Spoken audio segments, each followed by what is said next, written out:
Welcome everyone. आप देख रहे हो मन्नत ऑफिशियल यूट्यूब चैनल। 2025 का आज फर्स्ट डे है। हैप्पी न्यू ईयर है सभी बच्चों को। फर्स्ट ऑफ ऑल कल एक रिक्रूटमेंट की बात करी थी जिसमें आपके 12th पास और ग्रेजुएशन के कैंडिडेट एलिजिबल हैं बिना किसी एक्सपीरियंस के। ये बात हमने आपको कल ही बता दी थी। डिटेल्ड नोटिफिकेशन आने के बाद में ये डिस्कशन हुआ था, तो वीडियो ज़्यादा लेंथी ना हो, मेन मेन बातें उसके अंदर की गई। सबसे जो बड़ी बात है सबसे जो बड़ी बात है उसके अंदर थी पैटर्न और सिलेबस को लेके।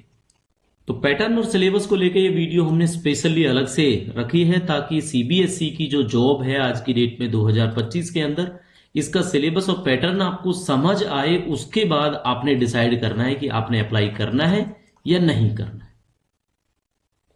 तो न्यू ईयर की सबसे जो शुरुआती वैकेंसी है वो आज की डेट में सीबीएसई की ही ये जॉब है, जिसमें हम बात करेंगे आपके सिलेबस एंड पैटर्न की।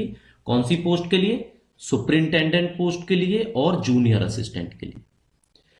आपके माइंड में सुपरिंटेंडेंट और जूनियर असिस्टेंट का कौन एलिजिबल है, कितनी पोस्टें हैं, अगर ये सवाल रहता है तो इससे पहली वीडियो है हमारी जो सीबीएसई की, वो आप यूट्यूब चैनल पर जाके देख सकते हैं ताकि आपको कंप्लीट इंफॉर्मेशन उसके बारे में मिल सके कि किस तरह से आप सब लोग उसके लिए अप्लाई कर सकते हो। लेकिन अप्लाई करने से पहले ये सिलेबस की वीडियो काफी इंपॉर्टेंट आपके लिए रहने वाली है, बिकॉज जब आपको सिलेबस और पैटर्न पता होगा तभी आप जस्टिफाई कर पाओगे कि आप इस लोग वैकेंसी के लिए प्रिपरेशन कर पाओगे या नहीं कर पाओगे। ठीक है, सिलेबस का पता होना खासकर सबसे ज्यादा जरूरी रहता है जब आप किसी पोस्ट के लिए अप्लाई करते हो। तो सिलेबस और पैटर्न बच्चों डिस्कस करना है आपके साथ में। स्टार्ट करते हैं। तो पहली जो पोस्ट होगी जिसके बारे में हम डिस्कस करेंगे वो पोस्ट निकलेगी आपकी सुपरिंटेंडेंट के लिए। ठीक है, तो सुपरिंटेंडेंट के लिए देखो हमने सिलेबस समझना है। सबसे पहले सिलेबस समझना है किस पोस्ट के लिए? सुपरिंटेंडेंट पोस्ट के लिए। लेवल 6 की पोस्ट है जिसमें बेसिक पे आपकी 35,400 से स्टार्टिंग होती है। यानी कि आज की डेट में ये लगभग ये आपका बी ग्रुप की पोस्ट है। तो इससे अच्छी और कोई अपॉर्चुनिटी 2025 की शुरुआत में आज की डेट में आपके पास कोई नहीं है। ठीक है, तो अच्छी खासी पोस्टें हैं। कैसे अप्लाई करना है, सिलेबस के बारे में समझना है। तो देखो सिलेबस का हम समझेंगे। 2 टीयर एग्जामिनेशन होगा, ये बात हम आपको कल ही बता चुके हैं। क्या होगा? 2 टीयर एग्जामिनेशन होगा। अब इस 2 टीयर में से फर्स्ट जो टीयर है उसके बारे में हम पढ़ेंगे। फर्स्ट टीयर का सिलेबस और पैटर्न।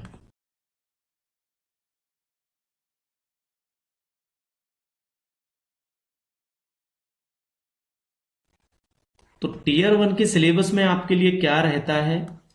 150 क्वेश्चंस होंगे। कितने क्वेश्चंस होंगे? 150 क्वेश्चंस। एक क्वेश्चन होगा 3 नंबर का और टोटल पेपर हो जाएगा आपके लिए 450 नंबर का। ठीक है, अब 150 क्वेश्चंस में से क्या होगा? 150 क्वेश्चंस के ना 5 पार्ट्स होंगे। कितने पार्ट्स होंगे बच्चों? 5 पार्ट्स होंगे। और ये 5 के जो 5 पार्ट्स है ना वो 30 किसके लिए होंगे बच्चों? वो 5 पार्ट्स आपके 30 क्वेश्चंस के होंगे। तो आपको एक चीज का पता लग गया कि 5 पार्ट्स के अंदर 30-30 क्वेश्चंस होंगे। 3 घंटे का पेपर होगा। ये हम टायर 1 की बात कर रहे हैं जो एमसीक्यू के फॉर्म में होगा। मल्टी चॉइस क्वेश्चंस होंगे और ओएमआर बेस्ड आपका पेपर होने वाला है। ठीक है, टीयर 1 की बात कर रहे हैं। कौन सी पोस्ट की बात कर रहे हैं? सुपरिंटेंडेंट पोस्ट की। ठीक है बच्चों, तो 30 क्वेश्चंस में हम आपको पार्ट वाइज समझाएंगे। जो हमने पार्ट 1 बताया, पार्ट 1 में क्या है? पार्ट 1 में आएंगे आपके करंट अफेयर्स। क्या आएंगे? Current affairs, general awareness. ठीक है, करंट अफेयर्स आएंगे और जनरल अवेयरनेस। अब करंट अफेयर्स की क्लास हम Punjab and Haryana high court के लिए ले रहे हैं। तो वो क्लास ऐसी है, ऐसा नहीं है कि वो केवल पीएन पोस्ट के ही काम आएगी। टॉपिक वाइज करंट अफेयर्स हम कराते हैं और सारे के सारे एग्जाम में वो काम आएगी। तो अगर आप प्रिपरेशन सुपरिंटेंडेंट या जूनियर असिस्टेंट की भी करते हैं सीबीएसई के लिए तो ये क्लासें हमारी हेल्पफुल रहेंगी, जो हम ऑलरेडी कर चुके हैं स्टार्ट। तो करंट अफेयर और जनरल अवेयरनेस। इसमें क्या होगा, करंट अफेयर और जनरल अवेयरनेस में जो बात है ना, इसमें मेजर करंट इवेंट्स की बात होगी, जो इंडिया की हो चाहे वर्ल्ड की हो। ठीक है। नेशनल इंटरनेशनल न्यूज की बात होगी, कोई पर्सन या प्लेस है, कोई मेडल जीत के लाता है, नेशनल इंटरनेशनल, ये सब होंगी। स्पोर्ट्स से रिलेटेड बातें होंगी, कोई सोशल मीडिया या कंप्यूटर टेक्नोलॉजी या आर्टिफिशियल इंटेलिजेंस। मतलब इस तरह से आप देखोगे ना, तो करंट अफेयर्स और जनरल अवेयरनेस का ये पर्सपेक्टिव रहेगा। ठीक है। 30 क्वेश्चन आपके मिलेंगे इसमें से। पार्ट 2 जो होगा इसका, क्योंकि 150 क्वेश्चन होने वाले हैं, तो पार्ट 2 में मिलेगी आपको रीजनिंग। ठीक है। क्या मिलेगी पार्ट 2 में? रीजनिंग मिलेगी। अब रीजनिंग का सिलेबस क्या है? Analytical reasoning, number series, letter series, ये मेंटल एबिलिटी में आती है। कौन सी एबिलिटी में आती है? Mental ability. ठीक है। मेंटल एबिलिटी में कौन सी? ये जो भी होते हैं आपके number series, odd man out, ठीक है, odd one out, odd one out हो गया, कोडिंग डिकोडिंग हो गया। ये सब क्या है? कोडिंग डिकोडिंग, ये सब मेंटल एबिलिटी में। बेसिक न्यूमेरिक भी वाले भी आते हैं, जिसमें मैथमेटिक्स की या डाटा की बेसिक नॉलेज पूछी जाती है आपसे। ठीक है। और डेटा एनालिसिस। ठीक है, डेटा एनालिसिस। क्लियर हो गया पार्ट 2।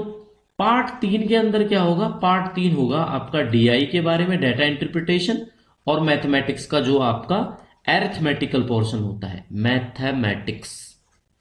ठीक है।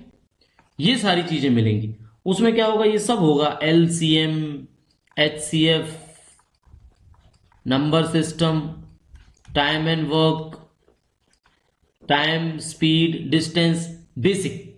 साथ के साथ अलजेब्रा में जाओगे तो अलजेब्रा भी होगा। ज्योमेट्री में आपको पता है, स्क्वायर, रेक्टेंगल, ट्रायंगल। स्टैटिस्टिक्स में देखोगे तो data, bar diagram, pie chart, histogram. Basically वही है जो एक एसएससी लेवल मैथ्स में पूछा जाता है। तो 3 पार्ट हम बता चुके हैं। तीनों के तीनों पार्ट आपको पता है 30-30 नंबर के रहने वाले हैं। पार्ट 4 देख लो अभी आप। पार्ट 4 में क्या होगा? पार्ट 4 में हिंदी, यानी भाई हिंदी भी पढ़नी पड़ेगी आपको इसके लिए। हिंदी में हिंदी वर्णमाला है, शब्द रूप है, समास है, क्रियाएं हैं, अनेकार्थी शब्द हैं, विलोम शब्द हैं, पर्यायवाची शब्द हैं, तत्सम शब्द हैं, तद्भव शब्द, ये सब आएंगे। ठीक है। ये पार्ट 4 के अंदर। लेकिन पार्ट 4 में मजेदार बात यह है कि 15 क्वेश्चन हिंदी के और 15 क्वेश्चन इंग्लिश के। अब इंग्लिश में भी क्या? इंग्लिश में भी वही synonym, antonym, active, passive, direct, indirect speech, word meaning, idiom, phrases, fill in the blank, ये सारी चीजें। यानी 15-15 क्वेश्चन आएंगे, तो 15 हिंदी के आएंगे, 15 इंग्लिश के आएंगे। ये थोड़ी अच्छी बात होगी। ये टोटल हिंदी नहीं है इसके अंदर, है ना। पार्ट 5 में देखो क्या है। पार्ट 5 में आएगा सब आपका कंप्यूटर प्रोफिशिएंसी से रिलेटेड। ठीक है। कंप्यूटर नॉलेज में बेसिक्स, जो हमने बहुत क्लासें कराई हुई हैं बेसिक्स की, आप देखना चाहोगे देख लेना। ठीक है। Central processing unit, input output unit, Windows explorer, keyboard के शॉर्टकट्स, सॉफ्टवेयर के बारे में, इंटरनेट के बारे में, और बेसिक नेटवर्किंग और साइबर सिक्योरिटी के बारे में। ठीक है। ये सारी चीजें 30 क्वेश्चन इसके अंदर से आपको मिलेंगे। तो आप देखोगे 30-30 के 5 सेक्शन होंगे बच्चों, 3 सेक्शन। और ये जो सेक्शन है ये हमने हिंदी इंग्लिश के लिए तोड़ के रखा है 30-30 का। और ये टोटल 150 क्वेश्चन होंगे, 450 नंबर का पेपर होगा, 3 घंटे का आपको मिल जाएगा समय। ठीक है, 3 आवर्स का। तो होपफुली ये बात आपको समझ में आ गई होगी, हमने अभी आपको क्या बताया। अब क्या होगा, जो बच्चे टीयर 1 का एग्जाम पास करेंगे, ठीक है, जो बच्चे टीयर 1 को पास कर लेंगे इस एग्जाम को, उनमें से कितने बच्चों को बुलाया जाएगा टीयर 2 के लिए? सुपरिंटेंडेंट की बात कर रहे हैं हम इसमें। ठीक है। इसमें कितने बच्चों को बुलाया जाएगा? 10 गुना बच्चों को बुलाया जाएगा।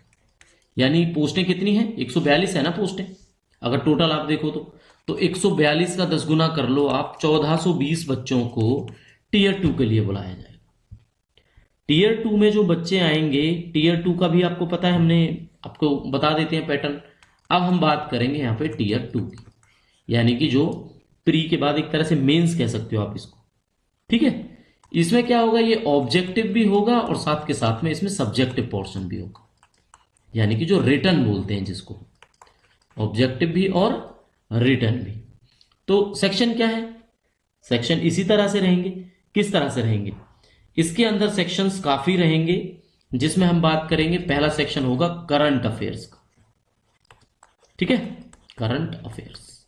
देखो जी, 10 क्वेश्चन तो रहेंगे एमसीक्यू, 3-3 नंबर के, कितना हो गया 30 नंबर का। 4 क्वेश्चंस रहेंगे इस करंट अफेयर के सेक्शन के अंदर में सब्जेक्टिव, और एक क्वेश्चन होगा बच्चों 5 नंबर का, टोटल हो जाएंगे 20 नंबर। ये सब्जेक्टिव पोर्शन है, तो हो गया ना 50 नंबर का, हो गया 50 नंबर का डिस्क्रिप्टिव। यानी कि करंट अफेयर जो है हम यहां पे लिख देते हैं 50 नंबर की आपकी आने वाली है। करंट अफेयर के बाद में हिस्ट्री, इंडियन हिस्ट्री की जो बात की जाएगी, इंडियन हिस्ट्री है ना, टीयर 2 के लिए थोड़ी सी मशक्कत करनी पड़ेगी, आपको पढ़ना पड़ेगा थोड़ा ज्यादा, क्योंकि डिस्क्रिप्टिव भी रहेगा। 4 क्वेश्चन एमसीक्यू आएंगे तो 12 नंबर के हो जाएंगे, और 4 क्वेश्चन ही आएंगे 5-5 नंबर के आपके डिस्क्रिप्टिव, यानी 20 नंबर के। अब आप यहाँ देखोगे 32 नंबर का बच्चों आपका ये वाला सेक्शन हो जाता है। इसके बाद थर्ड में आ जाएगा आपका इकोनॉमी का section, Indian economy, basic concept, ये सब चीज है ना। और जो हिस्ट्री में वो ये आएगा आपको, ये हम शेयर कर देंगे, आप एडवर्टाइजमेंट में भी चेक कर लेना एग्जैक्ट टॉपिक। बट थोड़ा सा समझ के देखो आप, इकोनॉमी के क्या होंगे, 4 क्वेश्चन आएंगे, 3-3 नंबर के होंगे तो 12 नंबर के हो जाएंगे, और 4 क्वेश्चन 5-5 नंबर के जो डिस्क्रिप्टिव होंगे 20। इस तरह से 32 नंबर का ये भी सेक्शन आपका हो जाएगा। क्लियर हो गया। फिर ऐसे ही थर्ड के बाद में फोर्थ में आ जाएगी आपकी ज्योग्राफी। ज्योग्राफी में भी एज इट इज होगा 32 नंबर की ज्योग्राफी आ जाएगी। ज्योग्राफी में यही आएगी आपके नेचुरल रिसोर्सेज, वाटर, फॉरेस्ट के बारे में, ट्रांसपोर्टेशन के बारे में, एग्रीकल्चर के बारे में, पॉपुलेशन ग्रोथ के बारे में, सेक्स रेशो के बारे में। फिर साइंस एंड टेक्नोलॉजी का सेक्शन आएगा। 4 सेक्शन हमने आपको बता दिए, 5 सेक्शन होंगे S and T, science and technology. Science and technology में कौन कौन से चीजें आएंगी साइंस एंड टेक्नोलॉजी की, जैसे आपका ह्यूमन बॉडी है, फूड है, न्यूट्रिशन है, हेल्थ केयर है, सैटेलाइट है, डिफेंस टेक्नोलॉजी है, ये करके ऐसे ही 32 नंबर का ये होने वाला है आपका। यानी आप देख रहे होंगे ना, ये सेक्शन सारे 32-32 नंबर के आ जाते हैं आपके। पब्लिक एडमिनिस्ट्रेशन का थोड़ा सा आएगा, ये थोड़ा सा बिल्कुल डिफरेंट है। 8 क्वेश्चन होंगे इसके अंदर, 24 नंबर का तो एक तरह से एमसीक्यू होगा ये, और 4 क्वेश्चन इसके अंदर सब्जेक्टिव होंगे 20, यानी ये क्वेश्चन आपका 44 नंबर का रहेगा। ठीक है। इसके बाद में पॉलिटी आ जाएगी, इंडियन पॉलिटी जो हम लोग पढ़ते हैं, यही सब हमारे इंडियन काउंसिल एक्ट 1919, हमारे स्टेट के एग्जीक्यूटिव यूनियन की list, president, parliament, supreme court, मतलब एवरीथिंग पॉलिटी। तो पॉलिटी में 8 क्वेश्चन एमसीक्यू होंगे बच्चों, 24 नंबर के हो जाएगा। ठीक है। साथ के साथ में 4 क्वेश्चन सब्जेक्टिव होंगे जो आपके 20 नंबर के हो जाएंगे, तो 44 नंबर का ही ये सेक्शन रहेगा। इस तरह से क्या होगा, मेन जो कंक्लूजन है मैं टीयर 2 का बताता हूं आपको, कोई कंफ्यूजन नहीं होगी। टीयर 2 के मेन कंक्लूजन में ये होगा बच्चों, इंग्लिश के भी आएंगे। ठीक है, 8 क्वेश्चन यहाँ पे इंग्लिश के भी आएंगे, 8 क्वेश्चन जो इंग्लिश लैंग्वेज के और कंप्रीहेंशन के, तो 24 नंबर का ये होगा, और 2 क्वेश्चन आपके सब्जेक्टिव आएंगे 5-5 नंबर के, 10 का ये होगा, यानी कि ये 34 नंबर का होगा इंग्लिश का सेक्शन। तो टोटल जो कंक्लूजन है आपको बताना है, 50 क्वेश्चंस होंगे एमसीक्यू, ठीक है, और 30 क्वेश्चंस होंगे डिस्क्रिप्टिव। 50 क्वेश्चंस तो हो जाएंगे आपके 150 नंबर के, और 30 जो डिस्क्रिप्टिव हैं, ठीक है, 30 जो ये क्वेश्चन है, ये 1-5 का होके ये भी हो जाएगा 150 का, तो 150 और 150 हो जाएंगे 300। इसलिए हमने जो मेन समझाना है, टीयर 1 होगा बच्चों 450 नंबर का, वो आप पास कर चुके होंगे, फिर आप टीयर 2 पे आएंगे, और टीयर 2 होगा आपका 300 नंबर का। ठीक है, इस तरह से आपका जो टीयर 1 और टीयर 2 आप पास करोगे। ठीक है, चलो, होपफुली बात समझ में आ गई होगी आपको। अब जूनियर असिस्टेंट का सिलेबस, जिसके लिए मुझे लगता है ज्यादा बच्चे होंगे हमारे पास, जूनियर असिस्टेंट। बाकी ग्रेजुएशन मोस्टली बच्चों के पास है, सुपरिंटेंडेंट में जरूर आप लोग ट्राई करना। तो जूनियर सुपरिंटेंडेंट में क्या होगा, टीयर 1 ही होगा इसके अंदर। ठीक है, 100 क्वेश्चन होंगे, एक क्वेश्चन 3 नंबर का होगा, 300 का पेपर होगा टोटल। 300 के पेपर के अंदर इसमें भी 5 पार्ट होने वाले हैं आपके। पार्ट नंबर 1, पार्ट नंबर 1 में जीके, जीए जनरल अवेयरनेस, करंट, ठीक है, 30 क्वेश्चन। तो 30 क्वेश्चंस को सीधा हम लिखेंगे 90 नंबर। ठीक है। पार्ट 2 में आपका आएगा बच्चों रीजनिंग, ठीक है, रीजनिंग एंड मैथमेटिकल एबिलिटी, यानी मैथ्स के भी क्वेश्चंस इसके अंदर होंगे। 25, 30, 75, ये 75 नंबर का हो जाएगा। पार्ट जो 3 होगा आपका, इसके अंदर आ जाएगी आपकी हिंदी और इंग्लिश, हिंदी और इंग्लिश, ठीक है। मिला के क्वेश्चन पूछेंगे 25, तो 25 25 करके ये भी आपके हो जाएंगे 75 नंबर। पार्ट जो 4 होगा, पार्ट 4 के अंदर आ जाएगा आपका कंप्यूटर के क्वेश्चंस होंगे। तो कितने क्वेश्चन होंगे? 10 क्वेश्चन होंगे, 3 नंबर के हिसाब से 30 का हो जाएगा कंप्यूटर। और जो पार्ट 5 होगा आपका, वो थोड़ा सा अलग होगा, वो होगा school education. CBSE school education है, तो सीबीएसई की स्कूल एजुकेशन के बारे में, इनके एडमिनिस्ट्रेशन के बारे में 10 क्वेश्चन अलग से थोड़े से आएंगे। इसकी प्रिपरेशन हम आप लोगों को करा देंगे अगर आप लोग चाहेंगे तो। 30 क्वेश्चंस बच्चों ये, सॉरी 30 नंबर ये हो जाएंगे। इस तरह से आप टोटल देखोगे 100 क्वेश्चन हुए और 300 नंबर आपके पूरा पेपर हो गया।